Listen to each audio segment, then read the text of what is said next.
Hello mga ka-viewers, meron akong i-recommend sa inyo na isang apps na kung saan ay pwede tayong maka-earn by watching a video. So, kailangan lang natin pumunta sa Play Store. Yan. Hanapin lang natin si Celebi Asia. So, na-install ko na si Celebi Asia. Kailangan lang natin i-open. Which is, kailangan po natin siyang gamitan ng Google account to sign in. So, nakapag-login na ako using my Google account dito. Pero, gilag out ko lang para i-demo ko sa inyo kung paano. So, ito na nga. Kailangan natin pumunta dito sa profile. Then, punta tayo dito sa sign in with Google.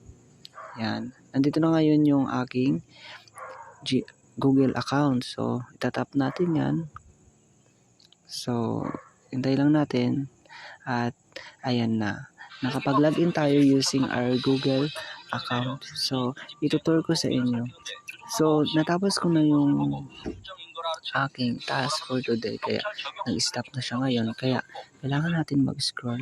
The more na nakakapag-panood kayo, ay the more din na marami ang points. Like for example, ito. Kita nyo ba yung tumatakbo yung puti na yan?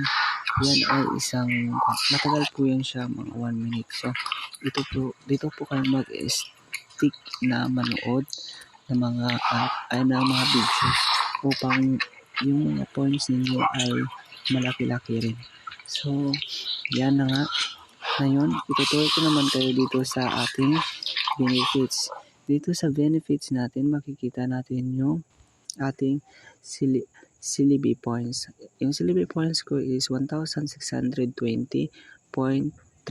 So, dito sa Celebi points, meron tayo ditong attendance. Kailangan natin mag-attendance every day. So, depende kung ano ang nakalagay doon sa ating attendance. So, ako may nakapag-attendance na ako ng 2, 4, 6 na, which is 7 days na bukas. So, kailangan kong i-check yan. So, ayan yung notice niya. You can check only 1 day.